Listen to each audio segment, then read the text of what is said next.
This lecture is about the diversity of plants and fungi. So, land plants, which are the green planty things that you see all around you, all descended from a single common ancestor about 400 to 500 million years ago. And that actually isn't very long ago, considering that the first living organisms on the planet were 3.5 billion years ago. But plants had to adapt to survive in a dry environment and to be able to transport water to different parts of their bodies and to disperse their gametes. So there are four major highlights for plant evolution that we're going to be covering today. We will be looking at the evolution of mosses. So these are the very first land plants. We'll be looking at the evolution of ferns. These are the first plants to have a vascular system. And then we're going to look at the seed plants, the gymnosperms, which are the conifers, and the angiosperms, which are the flowering plants. So moss are thought to be very similar to the first land plants, and they grow in very moist environments on dense mats. Because they're so small, they don't actually need to have a system to transport water from one part of the body to the other. Water can just diffuse. Vascular plants, which include ferns, gymnosperms, and angiosperms, all have vascular systems. So they have specialized tissues that conduct either water or sugars. So xylem is the tissue that conducts water and minerals from the soil up to the top of the plant, and phloem conducts sugars from the leaves throughout the rest of the plant. So ferns are your vascular plants that do not have seeds. So they have two parts of their life form: a sporophyte, which is the large fern leaf structure that you would identify as a fern.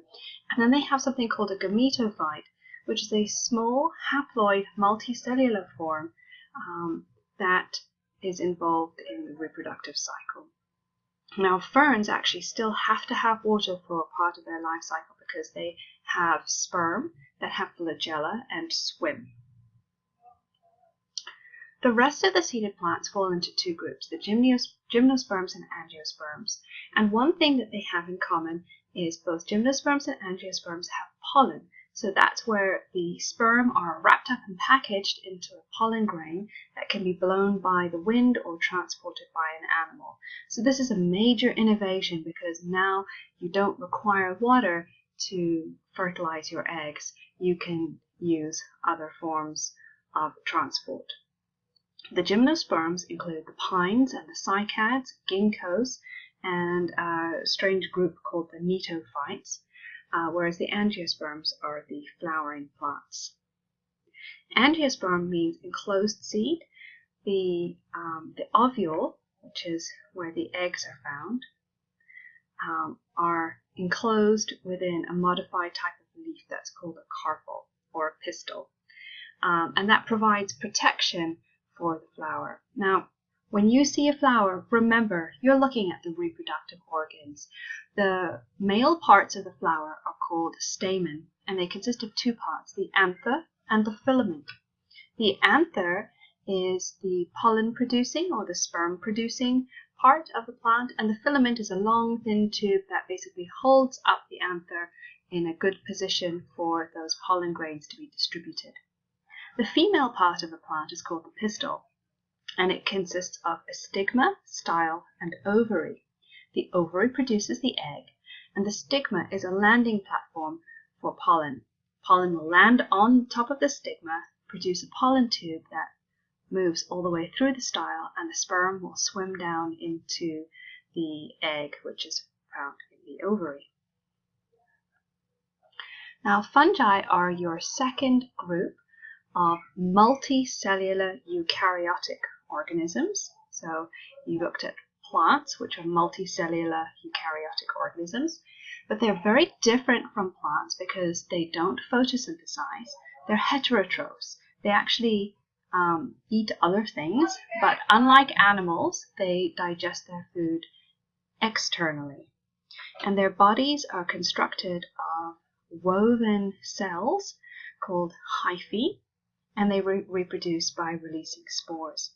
Now, we're not going to cover fungi in too much detail because they have very complex life cycles, but they are extraordinarily important for living ecosystems. When you see a mushroom, some fungi produce mushrooms. These are the fruiting bodies of a fungus, and they only pop up every so often when conditions are right to reproduce. The rest of the time, the large majority of the mass of the body of the fungus actually resides in the hyphae, which are sometimes underground or virtually invisible.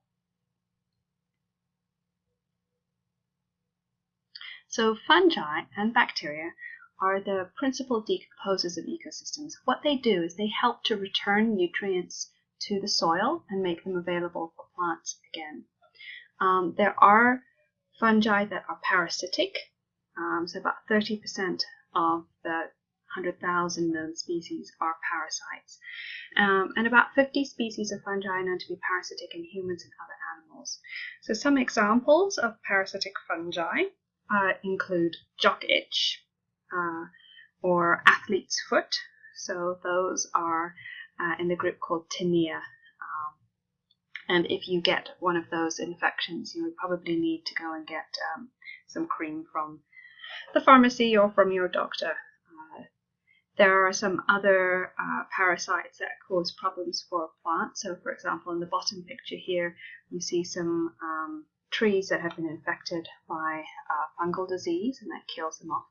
And then historically, fungal diseases on food crops have been quite important. So this is a picture of ergot on rye.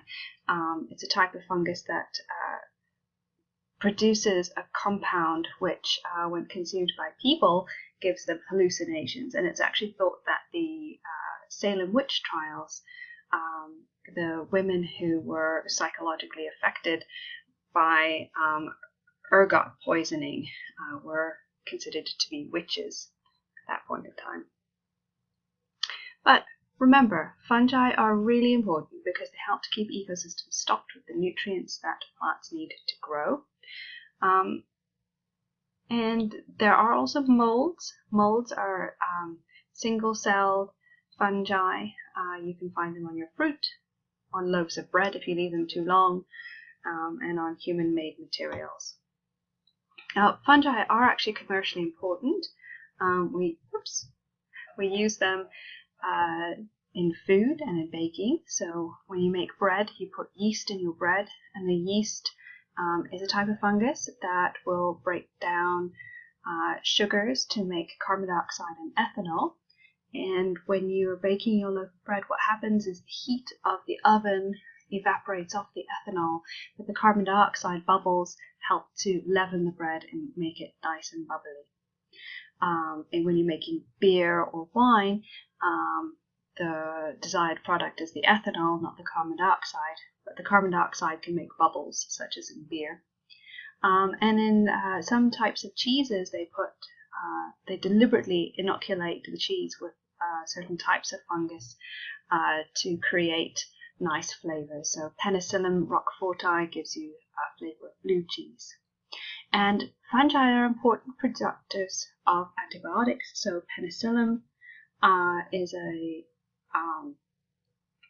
type of fungus that produces penicillin. Penicillin is an antibiotic that some people are allergic to, other people are not, but it can inhibit the growth of certain types of bacteria.